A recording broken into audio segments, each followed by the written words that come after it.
여러분 안녕하십니까? 지금부터 오늘의 포럼 주제인 위험성 평가의 실태와 개선 방안에 대한 토론을 시작하겠습니다. 진행을 맡은 저는 미래일터 안전보건 포럼의 공동 부대표를 맡고 있는 재단법인 피플 안전보건 교육원장을 맡고 있는 김태욱입니다. 먼저 토론에 참석하신 6분을 소개해 드리겠습니다. 주제 발표를 먼저 해주신 한국안전환경과학원 송기태 회장님 나오셨습니다. 그냥 앉아서 인사하십시오. 다음으로 두 번째 주제를 발표해 주신 재단법인 피플 미래일터 연구원의 이명섭 원장님께서 참석하셨습니다. 네, 박수로 해주시면 감사하겠습니다. 다음으로 토론자 4분을 소개해 올리겠습니다. 여러분이 보시는 오른쪽부터 안전자석대로 하겠습니다. 고용노동부 산재예방지원과 금종수 과장님 오셨습니다. 한국교통대학교 한병호 교수님 참석하셨습니다. 그 다음에 알파안전 주식회사의 조필래 대표님 참석하셨습니다. 마지막으로 전 성균관대학교 의과대학 김수근 교수님 참석하셨습니다. 바쁘신데 참석해서 감사합니다. 그럼 토론을 시작하겠습니다.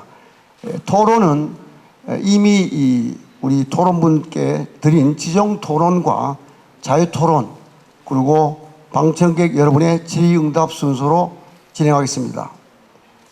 오늘 지정토론은 사업장의 위험성 평가 실태와 문제점, 안전보건 분야와 보건 분야의 위험성 평가의 개선 방안, 그리고 정부의 정책 방향에 대해서 여러분의 의견을 듣기로 하겠습니다. 그럼 먼저 조필래 대표님의 의견을 듣겠습니다. 조필래 대표님께서는 오랫동안 화학공장의 안전진단 등의 업무를 해오시고 계시는데요. 현장에서 생각하고 계시는 우리나라 사업장의 위험성 평가 실태가 어느 정도인지 또 주요 문제는 무엇인지 말씀을 듣겠습니다. 안녕하세요. 조필래입니다. 주로 화학공장 관련 업무들을 많이 하다 보니까 아무래도 그쪽 관련된 내용들을 좀 말씀을 드리겠습니다. 기본적인 자료는 32쪽의 어떤 문제점들을 요약해 두었는데 크게 기업에서 하고 있는 위험성 평가는 일단 프로세스와 관련된 부분하고 현장의 작업과 관련된 부분 그렇게 나눌 수가 있을 겁니다. 두 가지 위험성 평가에 대해서 각각 기본적인 사항들을 말씀드리면 앞서 송기태 회장님께서 아마 상당히 많은 부분들은 말씀을 하셨습니다. 일단은 위험성 평가를 아직 하지 않고 있는 회사들은 일반적인 화학공장에서는 찾아보기 좀 어렵다고 보고 다른 설문조사를 통해서 보면 아직도 소기업에서는 하지 않은 회사들이 아주 제법 있는 것으로 밝혀집니다. 위험성 평가를 하지 않는 부분은 일단 좀 제외하겠습니다. 위험성 평가를 하고 있는 부분에 있어서는 결국은 수준의 문제가 이제 대두가 됩니다. 형식적으로 하고 있는 부분들 이런 부분들의 이제 원인은 일단은 회사의 전문가에 대한 부분들이 계속 대두될 수 있는 사항이 되고 그리고 공정 위험성 평가는 4년 주기로 한번 이렇게 하도록 되어 있습니다. 이런 부분들이 상당히 많은 인력과 시간이 소요되는데 4년이 도달하는 시점에 하게 되는 경우들이 대부분입니다. 그러면 이제 인력이 기본적으로 본인들의 업무가 있는데 상당한 시간을 내서 그 위험성 평가를 하는 것이 시간이 쫓겨서 어쩔 수 없이 부실하게 될 수밖에 없는 상황이 됩니다. 그리고 이제 현장 운전원들의 참여도 현실적으로 쉬운 부분이 아닙니다. 어떤 시간을 내에 참여해야 되는데 이런 참여하는데 어려움이 있고 그 다음에 이제 그 해족 기법을 일반적으로 사용하고 있는데 해족 기법은 기본적으로 단점을 가지고 있습니다. 그런 해족 기법을 좀 극복하기 위해서 좀 더 수준 높은 이제 반정량적 기법인 뭐 로파와 같은 이런 기법들을 적용해야 되는데 아직도 국내 업체들은 뭐 대부분 적용을 하고 있지 않는 수준이다 생각이 되고, 그리고 가장 위험한 순간들이 뭐 화학 공정에 있어서는 연차 보수 또는 정기 보수 후에 뭐 스타트업 과정이라고 생각이 됩니다. 이런 스타트업 과정에 대한 부분들은 위험성 평가가 거의 이루어지지 않습니다. 대부분 정상 운전 상태에서의 위험성 평가만 하기 때문에 사실은 그 비정상적인 상태, 이러한 부분에 대한 부분들은 거의 하지 못하는 수준이다 이렇게 생각해요. 그 다음에 이제 작업 위험성 평가는 우리 아까 송지태 회장님께서 뭐 사고 예방에 상당히 중요한 사항이다. 뭐 저도 동감을 합니다. 제가 울산에서 그 제2세의 기법 코샤 가이드를 만들 때 울산에서 사고 조사를 많이 하다 보니까 대부분의 사고는 작업 중에 일어났습니다. 그래서 이제 작업에서 일어나는 것을 막기 위해서는 작업 위험성 평가가 이제 필수적이다라는 관점을 유지하게 되는데, 이제 작업 위험성 평가를 강조할 때 문제가 되는 사항이 있습니다. 그것은 위험성 평가만을 위한 위험성 평가가 현재 우리가 이제 우리나라에서 대부분 이루어지는 한계라고 생각이 됩니다. 작업 위험성 평가의 목적은 작업 절차를 확립하는 수단에 불과합니다. 사실은 핵심적인 사항은 작업 절차를 확립하고 작업하는 과정에서 작업 절차를 지키는 것이 가장 중요합니다. 그런데 대부분은 작업 위험성 평가에 국한이 됩니다. 위험성 평가는 그냥 위험성 평가로 끝이 나버립니다. 작업 위험성 평가는 작업자들의 어떤 행동과 관련되거나 가지고 있는 도구와 관련되기 때문에 이게 절차로 확립돼서 진수되지 않으면 위험성 평가가 실제 사고 예방에는 효과를 거두기가 어렵습니다. 그 다음에 이제 협력사와 관련된 부분들은 이제 상주업체가 있고 외주업체가 있겠지만, 뭐 상주업체는 또 그런 대로 뭐 원청업체와 거의 수준이 좀 올라갈 수 있는 수준이 되지만, 외주업체는 뭐 굉장히 수준이 낮습니다. 외주업체가 하고 있는 이 수준을 어떻게 높일 것인가가 뭐 가장 중요한 사항이 될 것 같고, 그 다음에 그 외주업체 직원들이 위험성 평가에 또 참여하느냐, 실제적으로는 잘 참여가 되지 않습니다. 그래서 이제 결국은 작업 전에 아까 툴박스 미팅을 통해서 위험성 평가의 중요 사항들을 전달하는 수준 정도로 그치고 있는 게 이제 외주업체의 문제라고 생각이 되고, 그 다음에 뭐 결국은 작업 위험성 평가에 대한 수준을 높여야 되는 부분들, 그리고 실제로 작업하는 작업자나 운전원이 참여해야 되는 부분, 이것이 아마 위험성 평가에서 제일 큰 문제가 되지 않을까 이런 생각입니다.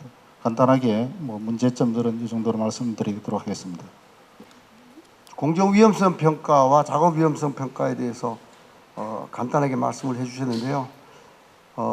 이 공단 통계를 봐서도 주로 이 중대산업사고는 이제 인적 오류가 95% 가까이, 75%에다 95%까지 이렇게 되는데, 우리 송지태 회장님도 그러시고 우리 조필 대표님께서도 이 작업 위험성 평가가 중요하다. 근데 혹시 일부 말씀을 하셨습니다만은 실제로 그걸 실행할 방법이라 할까요? 좀 구체적인 의견이 있으시면 말씀해 주시면 고맙겠습니다. 실제로 현장에서 했던 작업 위험성 평가의 내용을 보시면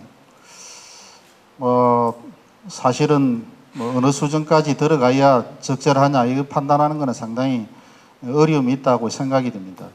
일단은 이제 작업 위험성 평가를 수준을 높이기 위해서는 일단은 그 작업 절차를 먼저 만드는 것이 중요합니다. 일단 작업 절차를 먼저 만들고 작업 절차에 기반해서 위험성 평가를 실시하고 결국 그 위험성 평가 결과가 작업 절차에 다시 반영이 돼야 됩니다. 그러고 나서는 작업 절차는 반드시 작업하기 전에 준수해야 되는데, 우리나라 기업들에서 제가 이런 질문을 해보면 아주 특이한 어떤 현상을 이렇게 많이 보여줍니다. 어떤 대부분의 기업에서 사고 예방을 위한 작업 중 사고 예방을 위해서 굉장히 중요한 어떤 제도가 작업 허가 제도 그리고 작업 절차 두 개로 구분할 수 있습니다. 작업 허가 제도는 굉장히 많이 강조되지만 작업 절차에 대한 부분들은 기업에서 그렇게 강조되지 않습니다. 그럼 작업 절차가 있다라는 말은 반드시 준수되어야 한다는 것을 포함합니다. 그럼 작업 절차는 뭐 캐비넷 안에 있는 것이 아니고 작업할 때 반드시 작업 절차가 준수된다는 걸 보증을 해야 되는데, 보증하는 방법이 작업 절차의 단계별로 중요 사항에 대해서 체크리스트를 만들어야 됩니다. 이 체크리스트를 현장에 가져가서 현장에서 준수되고 있는지 확인하고, 작업이 다 끝나면 작업자들이 서명하고 그 체크리스트를 현장 관리자 포맨한테 가지고 와야 하면 그 작업 절차가 준수됐다는 것을 보증할 수 있습니다. 이 작업 절차를 보증하지 못하면 사실은 작업 위험성 평가는 위험에 대한 사항들, 어느 정도 위험이 있다 정도 인식만 되지 그게 작업상에 반영되지 않습니다. 작업이 단기간에 끝나는 작업, 아주 심플한 작업들이야 위험만 알려줘도 되겠지만 상당히 많은 작업들은 상당한 기간 동안 진행이 됩니다. 그 기간 동안 진행되는 작업에 대해서는 안전하게 하기 위해서 반드시 작업 단계에 대한 체크리스트가 확보가 되어야 되고, 그 체크리스트에 따라서 작업이 이루어지는 것을 보정해야 됩니다. 작업 허가 제도는 작업하기 전에 작업을 해도 좋다라는 것을 검증하는 수단일 수가 있습니다. 물론 고소 작업이나 이런 부분들은 그 작업 진행 단계에서도 확보가 되지만, 대부분은 작업 허가 제도는 작업을 할 수 있다, 작업을 해도 좋다라는 관점에서 유지되는 이런 관점이고, 작업 절차는 작업 진행하면서 어떻게 준수되어야 하는 부분들을 다루고 있습니다. 그렇게 작업 절차를 만들고 작업 절차에 따라서 위험성 평가를 했으면, 위험성 평가의 목적은 절차에 확립하는 것으로 끝이 나야 되고, 그 다음 작업 절차가 엄격하게 준수되는 것이 사실은 작업 위험성 평가의 어떤 문제와 한계를 극복하는 길이라고 생각합니다. 네, 감사합니다. 다음으로 이 위험성 평가 제도를 어떻게 하면 잘 우리가 향상할 수 있느냐 하는 개선 방안에 대해서 두 분의 교수님의 의견을 듣겠습니다. 먼저 우리 한병호 교수님께서는 그동안 고용노동부에 계시면서 화학사고 예방 등 산업안전 관리 감독하는 그 위치에 계시다가 지금은 이제 대학에서 후학을 가르치고 계시는데요. 아마 그때 노동부에 계실 때하고 지금 또 보시는 시각이 좀 뭔가 달라지지 않느냐 하는 생각이 개인적으로 듭니다. 지금 현 시점에서 이 위험성 평가에 대한 우리나라 산업 현장의 모습은 과연 어떤 것인가? 그러면 앞으로 바람직한 개선 방안은 무엇인가에 대해서 말씀을 부탁드립니다. 제가 그 위험성 평가 제도의 개선 방안에 대해서 말씀드리는 것은 적절치 않아 보이고요. 다만 이제 제가 학교에 있으면서 그 중처법 시행과 관련돼 가지고 기업에서 컨설팅을 좀 이렇게 여러 가지 하다 보니까 그 여러 가지 의문점들이 제기되고 하는 것들을 좀 논의하다 보니까 이제 위험성 평가에 관한 관련된 사항들을 좀 들을 수가 있었습니다. CEO께서 이렇게 질문을 하시더라고요. 그 다른 나라의 그 기업들, 외국계 기업들은 룰을 잘 지키는데 왜 우리나라 기업들은 룰을 안 지켜서 이렇게 사고를 많이 내느냐, 이제 이런 문제 제기를 하시고, 저 근본적인 개선 방안을 좀 마련해서 시행했으면 좋겠다라는 리퀘스트를 좀 냈었던 그런 사례가 하나 있었습니다. 그 얘기를 듣고 과연 룰이라는 게 도대체 뭔지 그것부터 한번 궁금해지더라고요. 그 룰이 무엇이고 누가 만드는 것이고 그 다음에 어떻게 만드는 것인지에 대한 의문점이 먼저 들었습니다. 그래서 그 회사의 그 사고성 사망재해를 쭉 분석을 해보니까 그 사람들이, 당사자들이 죽을 때 어떤 룰을 지켰어야지 안 죽을 수 있었나라는 그런 생각이 들었습니다. 그래서 그 룰이 도대체 뭔지를 살펴봤더니 상당수가 죽을 때 자기가 지켜야 될 룰을 그 회사의 SOP에 들어있지 않거나 알지 못하는 상태에서 돌아가신 것들을 상당수 확인할 수가 있었습니다. 노동부에서 상반기까지 중처법 위반 사건에 대한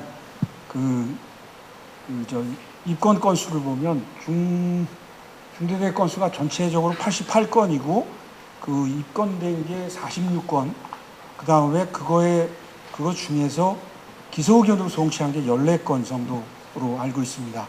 그런데 거기 수사결과 보고서에 나와 있는 위반 내용들을 보면 대부분이 안전 기준, SOP에 대한 사항이 없거나 지키지 않은 사건으로 송치된 이런 것들이 입건된 사항들이 주로 나옵니다. 아마 룰을 만드는 데 있어서는 가장 중요한 것은 위험성 평가 아닌가 생각이 됩니다. 근데 위험성 평가는 아까 이명섭 원장님께서 외국 사례를 말씀해 주셨는데,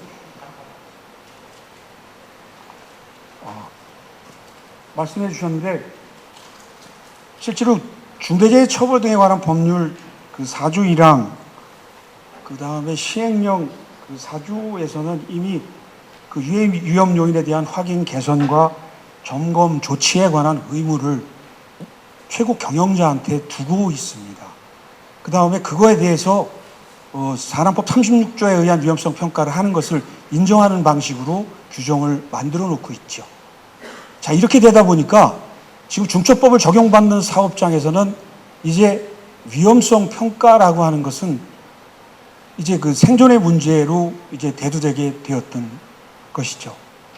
그래서 중처법에 대한 것들은 여러분들이 너무나도 더 잘 아시는 바와 같이 여기 지금 42페이지에 그 내용을 적어 놨는데, 중처법의 보호법익은 사람이 일하다가 죽지 말라는 얘기인 것이고, 그거에 대한 모든 책임을 최고 경영자, 사업을 대표하고 사업을 총괄하는 최고 경영자가 지도록 하고 있죠.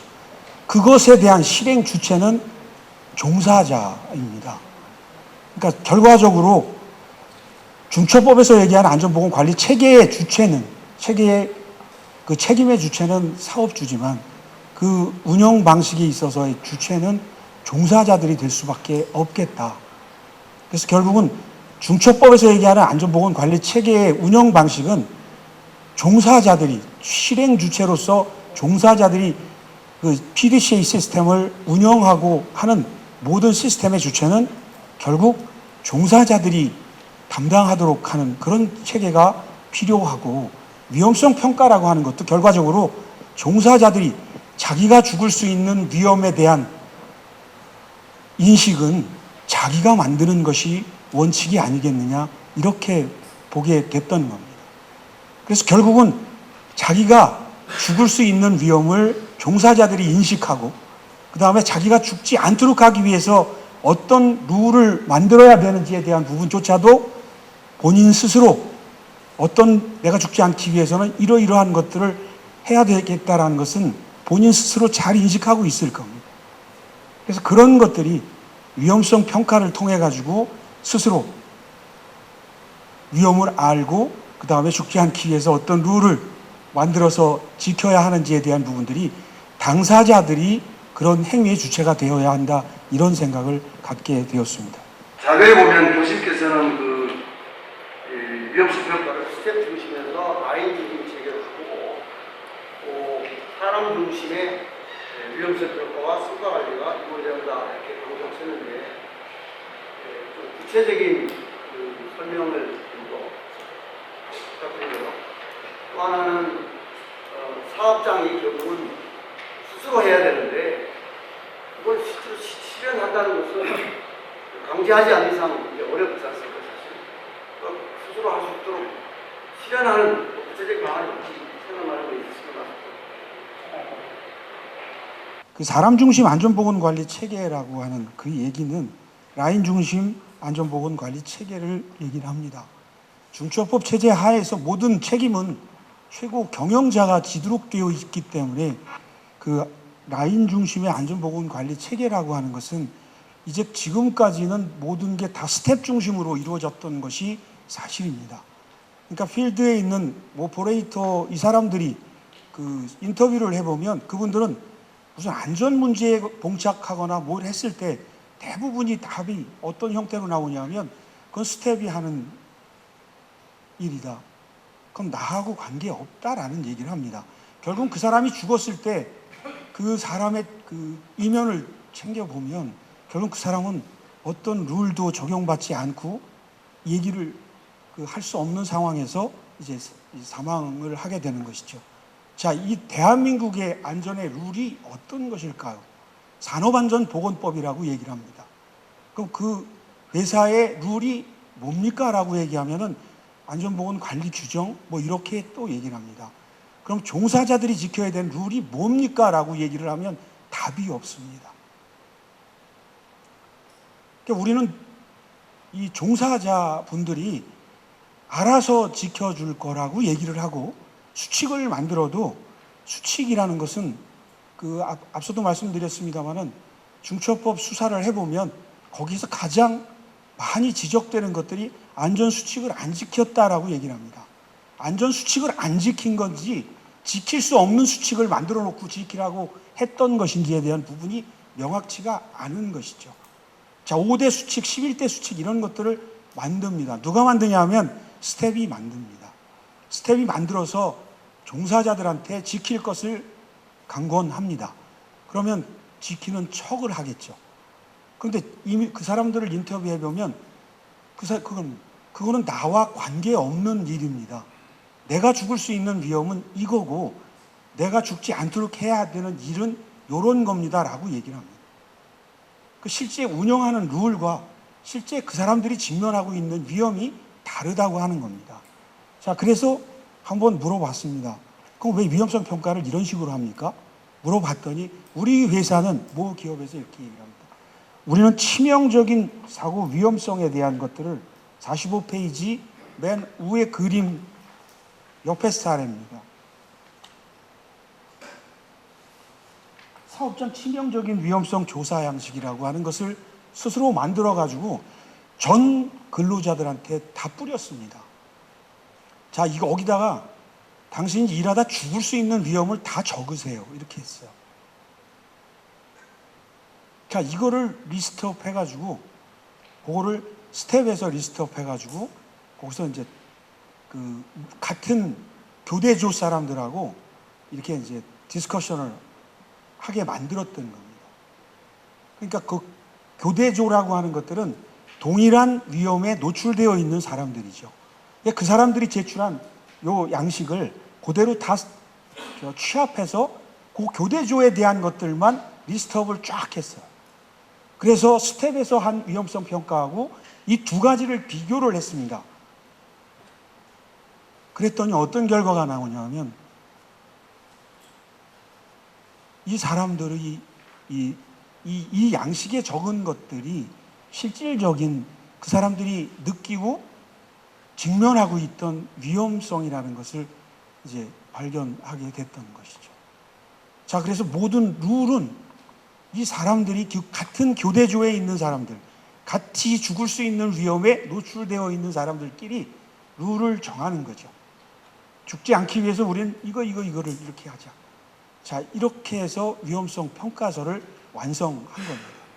거기에 물론 스텝에서 얘기한 얘기들이 또 같이 MSG처럼 첨가되어 있었던 것이고. 자, 여기는 위험성 평가서가 스스로 만들어진 룰을 가지고 이제 출발을 하는 겁니다.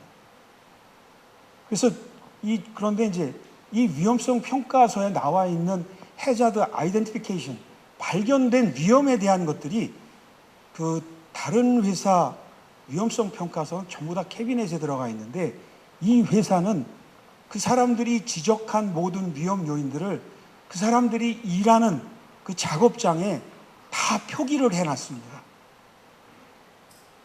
그러니까 죽을 수 있는 위험에 대해서 그 45페이지 밑에 있는 그림이 바로 그 위험 요인 드러내기라고 하는 표현을 써서 거기다가 그 작업장에 그 사람들이 얘기한 것들을 회사에서 다 이 포스터로 만들고 그림으로 만들어서 다 표현해 놓은 겁니다.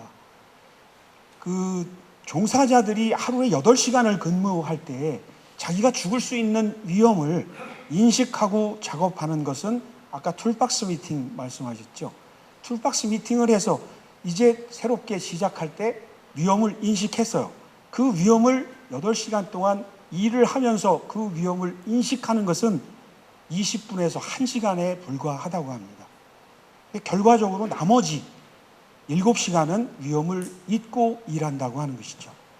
그러니까 그거를 상쇄시킬 수 있는 방법이 위험성 평가에서, 위험성 평가가 아니라 위험 확인, 해저드 아이덴티피케이션에서 발견된 위험성 평가서에 있는 모든 위험을 드러내기, 내가 작업하는 작업장에 덕지덕지 붙여서 이게 이런 죽을 수 있는 위험이 있구나라는 것을 드러내는 것이 좀 부족했다 하는 그런 얘기고요.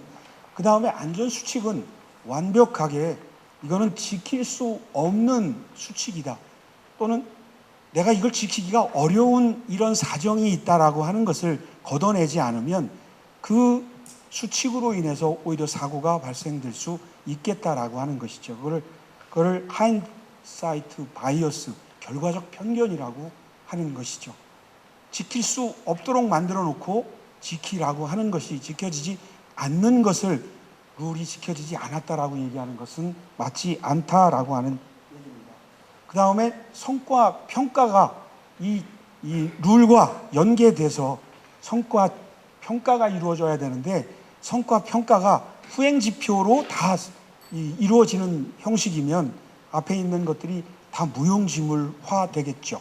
그래서 결과적으로 성과 평가조차도 성과 지표를 정하는 데 있어서는 후행 지표가 아닌 선행 지표, 리딩 인디케이터를 정해서 그 사람들이 룰을 지켜나갈 수 있도록 동기를 유인하는 것이 필요하다, 이렇게 생각을 하게 되었습니다. 네, 말씀 감사합니다. 다음은 우리 김수근 교수님의 말씀을 듣도록 하겠습니다.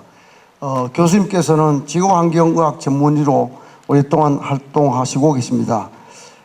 교수님께서 생각하시는 정말 듣기 어려운 말씀일 것 같은데요. 보건 분야의 위험성 평가에 대해서 간단한 문제점 그리고 개선 방안에 대해서 말씀을 부탁드립니다. 저는 이제 특수검진을 하는 의사인데, 그러다 보면 이제 근로자들이 특정 유해 요인에 노출된 사람들을 특수검진하면서 대면을 하게 됩니다. 약 한 30년 가까이 이 일을 해오면서 가장 많이 하는 질문 중에 하나가 어떤 위험 요인에 노출되고 있느냐, 이런 질문들을 이제 하면은 사실 지금까지도 거의 그 답변을 듣지를 못합니다.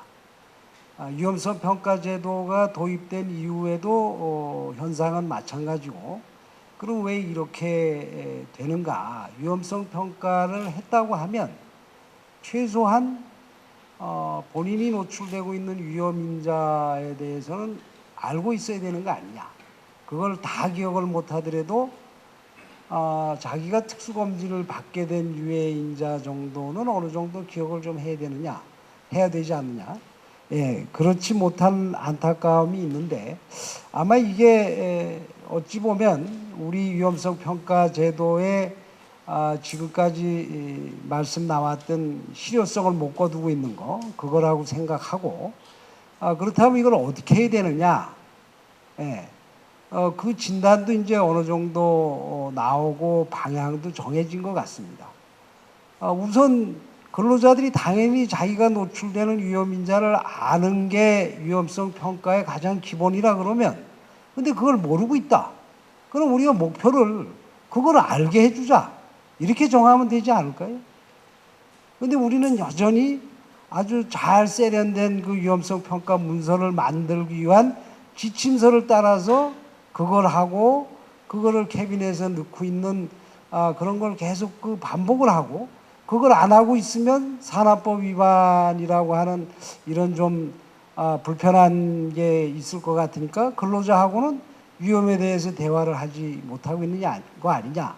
그래서 근로자들한테 참여할 수 있도록 한다는 거를 두고 있지만, 사실은 지금 우리가 취하고 있는 위험성 평가 제도가 뭔가 좀 체계적이고 과학적이어야 된다고 하는데 경향이 돼가지고 그렇게 좀 지침서를 만들어 놨어요. 그러니까 근로자들이 그거를 직접 하기도 좀 쉽지 않고, 또 참관을 한다. 참여까지는 안 돼. 참관을 해도 이게 어떻게 돌아가는 건지, 자기 작업하는 걸 위험성 평가하는데 어떻게 돌아가는 건지, 이런 것들도 잘 닿질 않으니까 이게 겉도는 제도가 결국 되고 있다. 그래서 목표를 바꾸자. 위험성 평가의 목표를 최소한 일단은 근로자가 위험 요인을 알게 하자. 그리고 그 바탕에서 작업을 어떻게 하라고 정하는 그 다음 단계를 가자. 그리고 정한 거를 지켜보자. 그래서 이제 또 다시 뭔가 재발이 되면 그때 다시 평가를 해서 작업을 하는 방식을 좀 수정하는 이런 방법으로 좀 가야 되지 않느냐. 그러면 목표를 바꿨으면 현재와 같은 방법으로는 그 목표에 도달하기가 어려울 거다. 그러니까 그 위험성 평가 방식을 우선 좀 심플하게 하자. 아까 좋은 그 사례도 나왔습니다만 근로자가 본인이 스스로 위험하다는 걸 한번 적어보게 한다든가 말하게 한다든가. 그래서 그거를 들은 그 회사의 스텝이나 외부 컨설턴트가 당신은 좀 위험을 잘못 이해하고 있습니다. 위험을 이런 건 놓쳤습니다. 뭐 이런 걸 그 다음에 알려주고 줘서 이분이 위험을 인지하게 하는 그 한두 가지 스텝만 좀 정할 필요가 먼저 해서 알게끔 하자. 뭐 이렇게 우리는 좀 일을 하고 제도를 그렇게 운영할 수는 없을까? 이런 생각을 해봅니다. 근데 이제 이게 어쩌면 굉장히 낭만적인 것 같아 보이기도 하고 뭐 제도 같아 보이지도 않고 하니까 이렇게 해서 무슨 법에 의해서 규제가 되고 뭐 관리 감독이 들어가고 이런 거가 좀 어설퍼 보인다는 인식들을 하지 않을까 하는 생각이 듭니다. 제가 우리 관리 대상 물질이 만들어질 때 그때 이제 당시는 노동부였죠. 노동부의 회의에 참석해서 그런 제도를 만들기 전에 사업장마다 자기들이 쓰고 있는 화학물질 목록 한 장을 만들어 놓으라고. 그걸 누가 만들든지 간에 그런 법조문 하나 만들어 주시면 더 고맙겠습니다. 그랬다고 굉장히 혼났어요. 그리고 지금도 그 MS 제도가 그렇게 잘 돼 있고 관리 대상 물질에 대해서 보건 기준에 관한 규칙이 아주 잘 하라는 지침이 있지만 사업자에 가면 우리 회사에서 쓰고 있는 화학물질이 뭔지를 딱 좀 일견해서 볼 수 있는 회사를 보기가 굉장히 어려워요. 그러니까 이게 뭔가 왜 이렇게 겉돌고 있는가 이런 좀 안타까움이 있고요. 그래서 목표를 바꾸자. 당사자들이 위험을 알게 하자. 그 다음에 당사자들이 그 위험을 좀 잘못 알고 있는 거는 좀 옆에서 거들어 주자. 그 다음에 그 위험 인지한 상태에서 작업 방식을, 작업 절차를 정해서 하도록 하자. 이렇게 좀 한 얘기들은 앞에서 쭉 말씀해 주신 것 같라고 생각이 들어서 한번 그냥 반복해 봤고요.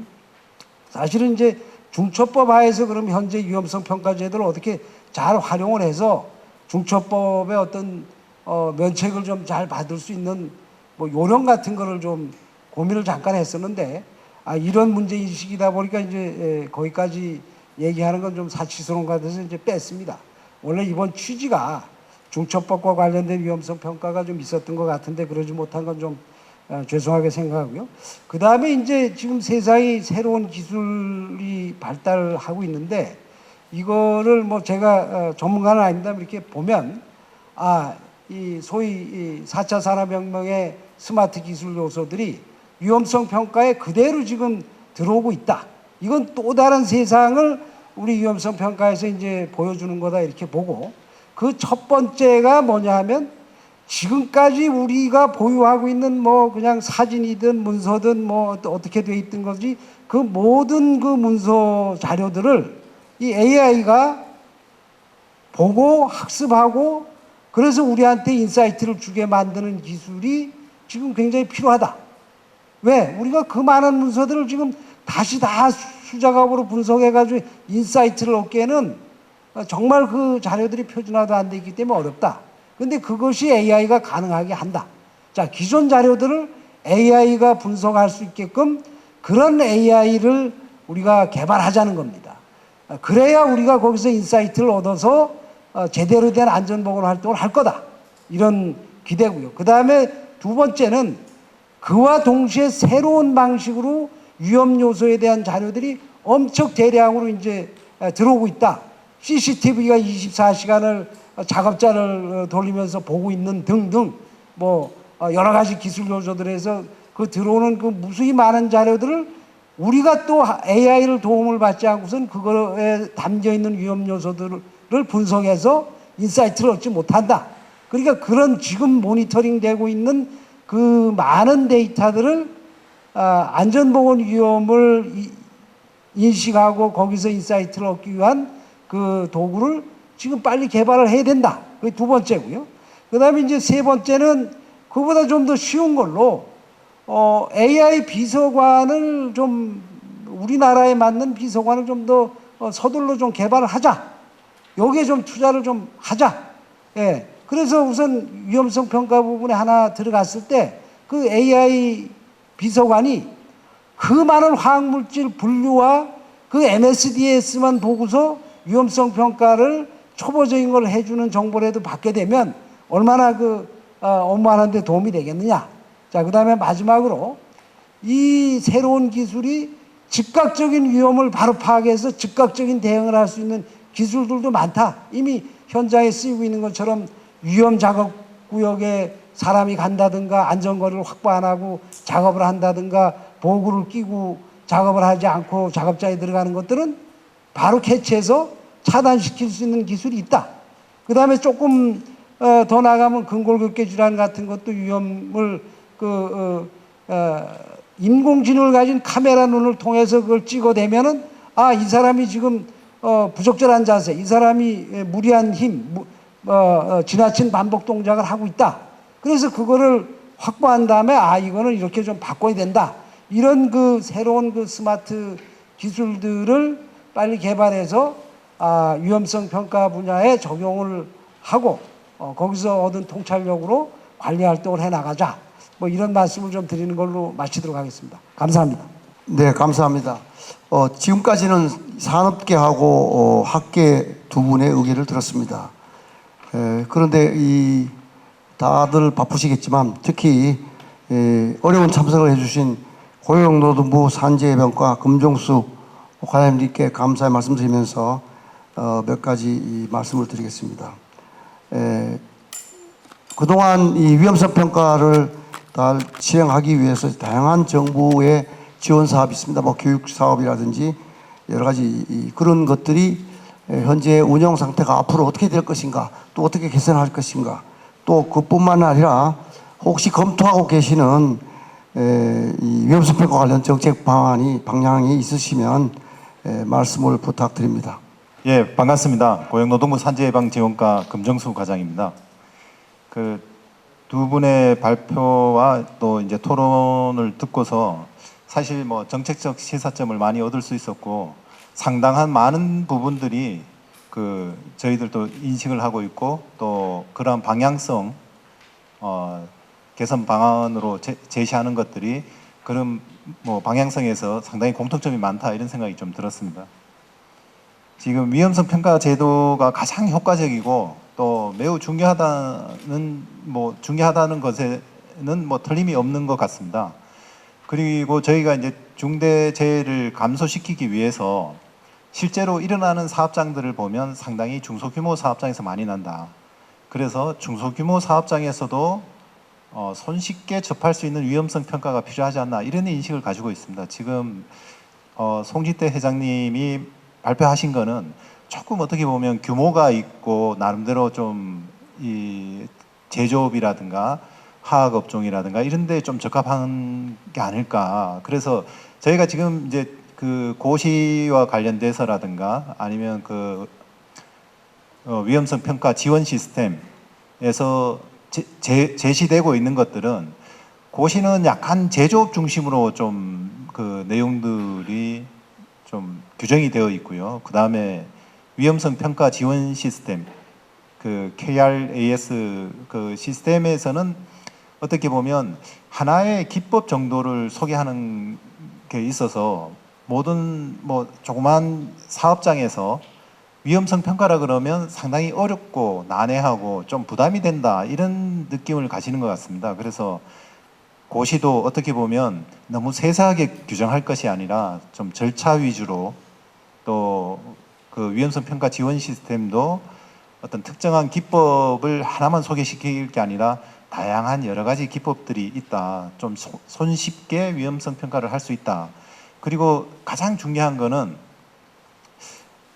여기 임명석 원장님이나 한병호 교수님도 얘기하셨겠지만 근로자 참여, 현장에 있는 분들이 가장 위험성을 잘 알고 있으니까 그분들의 참여, 그 다음에 또 사업주의 관심, 이런 게 어우러질 때 위험성 평가는 조금 더 쉽게 다가갈 수 있고 또 많이 재해를 예방할 수 있지 않나 이런 생각이 들어서 그런 방향으로 조금 접근을 하려고 하고요. 그리고 또 하나 말씀을 드리려고 하는 거는 실효성을 강화하기 위한 방안으로 벌칙 규정 신설이라든가 이런 것들을 얘기를 많이 합니다. 실제로 이제 국회에서 벌금을 부과하거나 또는 과태료를 부과한다. 위헌성 평가를 실시하지 않게 되면 거기에 보면 위헌성 평가 저희가 법 규정상 실시라는 거는 그냥 유해 요인을 찾고 대안을 마련하고 그 개선 대책을 만들어서 실행하는 것까지 다 통칭해서 위험성 평가라고 지금 규정을 하고 있지 않습니까? 그래서 이런 것들을 하지 않으면 과태료를 부과한다, 벌금을 부과한다 하는 것들이 뭐 국회 개정안도 있고 또 내부적으로 그렇게 해야 된다는 목소리도 있습니다만 조금은 신중하게 이거는 생각해 봐야 될 문제라는 생각이 듭니다. 실질 뭐 앞에서 발표하신 분도 말씀을 하셨지만 오히려 지나친 규제가 이게 형식화를 초래할 수가 있다 그런 생각이 듭니다. 그리고 또 한편으로는 우리가 상당히 많은 안전보건 규칙 내용들을 가지고 있기 때문에 이거하고 어떻게 또 조정을 할 것이냐. 제가 저희 세종에 가면 큰 글로벌 기업이 운영하고 있는 물류창고가 있습니다. 물류창고에 가서 오늘 한번 가보니까 거기 안전관리자가 자기들은 글로벌 기업의 회사 내에 안전보건과 관련된 기준들을 다 준수를 하고 있는데 고용부의 안전보건 규칙과 이게 딱 하나가 좀 그러니까 이제 뭐 약간 차이 나는 게 있다. 뭐냐고 물어보니까 자기들 창고 내에서 글로벌 기업에서 얘기하는 회사 내의 기준은 안전모를 착용하지 않아도 되는 걸로 안전모 착용하라는 건 없답니다. 근데 우리가 아시다시피 안전보건관리 규칙에서는 물건이 낙하하거나 뭐 이런 경우에는 안전모를 반드시 사업주가 지급하고 착용하도록 하는 그 규정이 있습니다. 그래서 고용노동부에서 감독관이 나와서 창고에 들어가서 보면 안전모 착용 안 한 거에 대해서 상당히 지적을 하고 과태료 부과가 대상이 된다. 이걸 좀 해결해 줬으면 좋겠다고 하더라고요. 그래서 그 창고에 들어가 봤죠, 사실. 근데 창고가 뭐 다 아시다시피 그런 물류 창고가 상당히 크지 않습니까? 지게차로 그냥 왔다 갔다 거리고, 기계 장비들, 자동차 부속품들도 그냥 한 3m, 5m씩 쌓아 있고 하니까 제가 보기에는 안전모를 착용해야 되겠더라고요. 그리고 안전모 착용하지 않는 게 그게 좀 이상하다는 생각이 들었습니다. 그래서 어쨌든지 갔다 와서 오랫동안 이 산업안전 업무에 있었던 동료 직원한테 이러이러한 일이 있었다고 하니까 그 동료 직원 얘기가 그게 글로벌 기업이 아마 통계 기반으로 자기들이 기준을 마련한 걸 거다. 이거는 어떻게 보면 저희 송식태 회장님께서 말씀하신 근거와 자료를 토대로 한 빈도와 강도의 측정, 이거하고 또 연결되는 것 같은데요. 그 동료 직원 얘기가 글로벌 기업이다 보니까 물류 창고가 전 세계에 있을 거잖아요. 근데 거기에서 사고 난 것들을 다 조사를 했겠죠.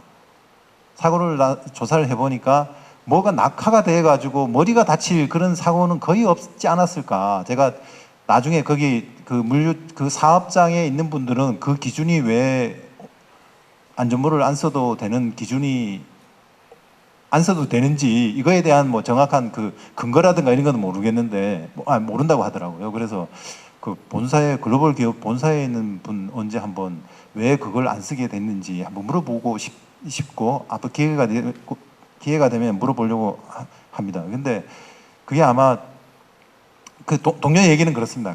여러 세계 각 지역에 있는 물류 창고의 통계를 뽑아보니까 그런 사고가 나지 않았기 때문에 아마 안전모에 대한 그 자기들 회사 내에 기준이 없는 거 아닐까 이런 얘기를 하더라고요. 그때 참 이게 우리도 어떻게 보면 산업재해와 관련된 그런 여러 가지 조그만 사고서부터 아주 큰 중대재해까지 통계 데이터를 쭉 뽑고 사업장마다 그런 것들을 기반으로 한 위험성 평가, 그다음에 그런 것들을 기초로 한 빈도, 뭐 강도 이런 것들이 좀 전제가 돼야 될 것 같고, 그 전까지는 사실 우리 안전보건 그 규칙, 그다음에 위험성 평가와의 관계성에서 우리가 어떻게 보면 처벌을 바로 도입하기는 좀 쉽지 않을 것 같다는 생각이 좀 듭니다.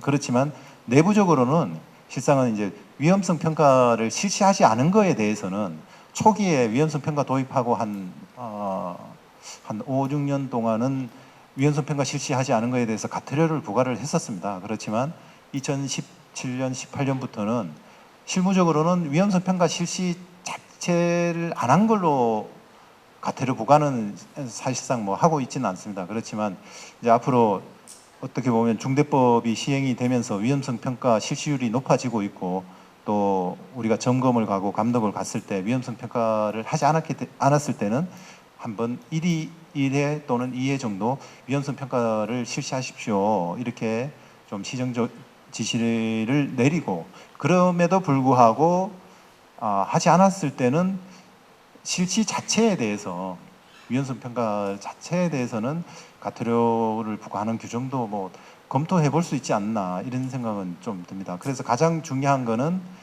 제가 이제 두 가지를 말씀을 드렸는데요. 어떻게 보면 조금 더 중소기업 이러한 사업장에서도 손쉽게 접근할 수 있는 위험성 평가가 되도록 우리가 이제 그 고시 규정이라든가 지금 위험성 평가 시스템에 대한 개편, 그 다음에 또 그 처벌 규정에 대한 신중한 검토를 말씀드렸고, 이 과정에서 제일 중요한 거는 근로자 참여다. 지금은 근로자 참여에 대한 거는 일부 과정에 대해서만 근로자 참여를 고시로 의무화를 하고 있지만, 앞으로는 근로자 참여가 아주 모든 단계에서 참여하는 게 좀 바람직하지 않을까, 이런 생각이 듭니다. 그래서 뭐 이러한 것들은 뭐 확정된 건 아니지만 앞으로 이제 여기 전문가 분들과 또 현장에 계시는 분들 많은 의견들을 수렴을 해서 조금 더 그 작업장의 안전보건 수준이 올라가는데 기여할 수 있는 그러한 제도 개선을 마련하도록 그렇게 하겠습니다. 예, 감사합니다. 네, 금정수 과장님 말씀 감사합니다. 이 중소기업 사업장 또한 또 근로자 참여 이와 같은 것은 그 정부에서 적극적으로 좀 지원해 주시면 좋겠다는 개인적인 바람도 말씀드립니다. 이상 네 분의 토론을 모두 마치고요. 혹시 이 네 분 중에서 제가 드린 질문 이외에 의견이 계시거나 빠진 말씀 있으시면 해주실 분 혹시 계신가요? 예, 뭐 시간이 많이 지나서 없는 것 같습니다. 그러면 이 자리에 참석하신 플로어에 계시는 분 중에서 혹시 질문이 계십니까? 한 분 정도는 괜찮겠습니다. 네, 안원석 교수님. 제가 뭐 질문이라기보다는요, 워낙 전문가분들이 많은 해안을 한꺼번에 주셔서 뭐 따로 질문은 아닌데요. 저도 이제 건설 쪽에 그 위험성 평가를 보다 보니까 대기업조차도 굉장히 형식적으로 하고 있다 보니까 아까 중대재해도 말씀하셨지만 최근에 아마 10대 건설사에서도 사망자가 상당히 났는데, 사망자의 나는 원인들이 대부분이 아마 위험성 평가에서는 아마 누락된 요인으로 추정이 됩니다. 보면 그런 사안을. 그래서 사실은 그 건설업체에서 한 상위 10대 건설 같으면 엄청나게 이게 노력을 쏟고 있음에도 불구하고 사실은 위험성 평가가 실효성을 갖지 못하고 있고, 특히 이제 중하위로 내려가면 아까 말씀하신 대로 거의 실현 의지가 없는데요. 오늘 이제 뭐 말씀하신 대책들은 어떻게 하면 이제 방법론 측면에서 많이 말씀하신 것 같은데, 제가 볼 때는 근본 원인이 우리가 환경 문제에 조금 더 관심을 기울여야 될지 모르겠는데 어떤 문제의 원인이 있으면 문제의 원인은 밖에 있는데 우리가 아직도 그 문제 안에서 원인을 찾고자 하는 게 아닌가 하는데 대표적인 예가 이제 그 위험성 평가를 하면 아마 여러 가지 좀 혜택이 있는 걸로 알고 있지만 사실은 중소업체로 가면 그것마저도 사실 이렇게 크게 메리트 생각하지 않고 참여를 안 하는데요. 그 예를 들면 싱가포르 같은 경우는 이제 협력업체 안전 같은 거, 비즈세이프 같은 게 있어가지고 5단계로 있어서 그게 어느 단계에 오르지 못하면 사실 영업에 참여를 못하게 할 수 없는 정도로 해서 사실은 꼭 법을 지키기 위해서가 아니라 내가 이 사업을 영위해야 되니까 하게끔 만들어서 그런 내적인 동기부여가 돼야 되는데 우리는 이제 그런 게 굉장히 약하고 또 사업주 입장에서는 당연히 돈을 가장 우선시하는데 그 아까 이제 근로자 참여 문제도 제가 볼 때는 돈 문제, 시간 문제하고 연관이 되어 있거든요. 근로자 참여시켜서 하게 되면 근로자 입장에서는 그만큼 일을 못하는 것이 되고 사업주 입장에서는 또 그만큼 로스가 생기다 보니까 아마 그런 소위 작업 외적 요인들, 특히 이제 돈하고 관련된 문제가 이제 사업주 입장에서 영업에 꼭 필요하고 유익하다는 쪽으로 연계가 되지 않으면 어떠한 뭐 동료를 하더라도 사업주를 좀 움직이는 힘든 것 같고 아까 우리 한병호 우리 의원님께도 말씀이 이제 굉장히 두 가지로 책임을 지는 주체하고 그다음에 이행 주체가 다른데 궁극적으로는 사업주가 그런 분위기를 만들어주지 않고 그걸 계속적으로 강조하지 않으면 종업원들은 사업주가 중요시하는 데 따라갈 수밖에 없는 거거든요. 그래서 그런 고리를 어떻게 해결할 것인가에 대한 좀 앞으로 이 고민들이 더 있으면. 네, 감사합니다. 이 사고가 가장 많은 중대재해가 가장 많은 건설업에 대해서 또 특히 위험성 평가를 중심으로 다시 논의할 필요가 있다 하는 생각이 갑자기 듭니다. 그러면 시간이 많이 지나서 제가 토론을 마무리하겠습니다. 여러분 잘 아시겠지만 정부와 사업장에 여러 가지 안전사고 예방하기 위해서 노력을 하고 있음에도 불구하고 우리나라 사망사고는 OECD 중에서 가장 높은 수준을 유지하고 있고 그것이 10년 동안 거의 감소하지 않고 있습니다. 이를 해결하기 위해서 최근에는 중대재해처벌법이 시행됐지만 과연 그것이 얼마나 효과가 있을지 의문시 되고 있습니다. 오늘 우리 포럼은 무엇보다도 이 재해 예방에 가장 중요한 것이 이 위험성 평가이다 해서 오늘 이 주제를 정했습니다. 그래서 오늘 여러분들의 의견이 있었습니다만은 무엇보다도 이 사업장의 특성에 맞는 그리고 사람 중심의 여러분이 말씀이 있었습니다만 또 업종별, 규모별, 공정별 작업성 위험성 평가가 잘 이루어져야 한다는 데는 공감대를 형성하였다고 저는 봅니다. 앞으로 우리 포럼은 위험성 평가의 이 구체적인 실행 방안 등에 대한 논의는 물론 최근 화두가 되어 있는 중대재해 예방을 위한 논의를 계속 진행하고자 합니다. 특히 이 4차 산업혁명과 이 엔데믹 시대에 첨단 기술을 활용한 안전보건 솔루션을 찾기 위한 노력을 계속할 것입니다. 여러분의 많은 협조와 격려를 부탁드립니다. 그럼 이것으로서 제22회 미래일터 안전보건 포럼을 모두 마치겠습니다. 참석해 주신 모든 분들께 감사드리며 건강하시길 바랍니다. 감사합니다.